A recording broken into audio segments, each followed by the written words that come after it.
When the PS3 came out, it had a few launch titles that not too many people remember, so the really good ones started coming out all at once in 2007. Heavenly Sword was one of them. For a game that has always been a standalone, it is definitely one of the best during the time, and not a God of War wannabe like so many people keep telling me. The game was developed by Ninja Theory, who would later create Enslaved and DMC Devil May Cry. So let's take a look at what we have. The game is about a small clan of warriors led by a man named Master Shen. His daughter Nariko, played by Anna Torv, is given the important task of guarding the Heavenly Sword, a weapon that gives its user massive power while slowly draining their life. Shen trusts Nariko, while the rest of the clan believes that she is a curse to them all since some prophecy claimed that Shen would have a son. Their lives as well as the sword are put in danger when a ruthless tyrant king named Bohan, played by Andy Serkis, invades to acquire the weapon and conquer the clan, so Nariko takes the sword and flees but finds herself caught up in a far greater battle as she fights to defend her people. For starters, the atmosphere that they built for this world has a very unique tone and style. The scenery is attractive and the music is very well orchestrated. The character designs are also unique and very well acted. Andy Serkis also directed the story and motion capture for the game, and this is when I first understood how this sort of technology works, and seeing how it has improved on a newer console was really incredible. The characters look and express themselves very lifelike, even though most of them are over-the-top extremes. The gameplay, while not perfect, is still very fun with all of its hack-and-slash violence. Nariko has 3 different combat stances, but unlike DMC, they don't fit into each other very fluently to perform longer combos. And combat during boss battles isn't the best I've experienced, however, it's always satisfying to watch a brutal takedown. There's also an odd 1 to 3 rating system that unlocks new content based on the number of hits made. I still don't have the hang of it, but that'll probably be my biggest complaint. There's also a handful of clipping issues, mostly from the protagonist's long red hair. I don't think I can be too critical on that considering the fairly new technology, but sometimes it can distract.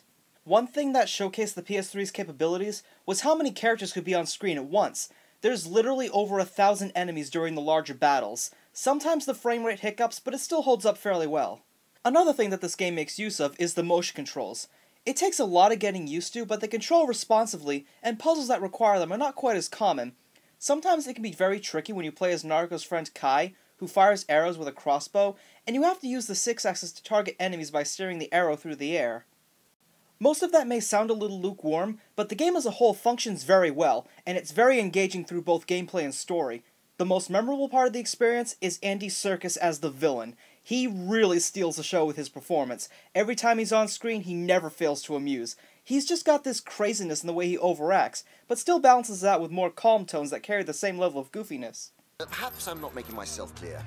I have something of yours, and you have something of mine. Run, Nariko! No, that wouldn't be wise. That wouldn't be wise at all.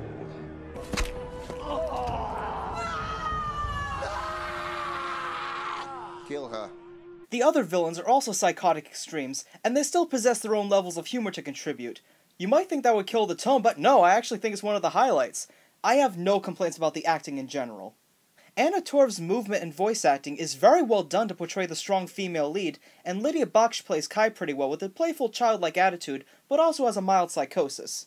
So with outstanding acting, decent gameplay, and great visuals and soundtrack, Heavenly Sword is still a great game. It might never have gotten a sequel, but it was good enough to receive an action figure, an appearance in PlayStation All-Stars, and even a full-length CG movie. While not entirely perfect, it's still a must-own for PS3 owners, because let me tell ya, it really is the stuff of legends. The sword does have power. I can feel it. In fact, I'm counting on it. If what is written is true, its power will soon drain my life force and it will kill me. By wielding it, I have become a ghost of flesh and blood. But really, what was I before?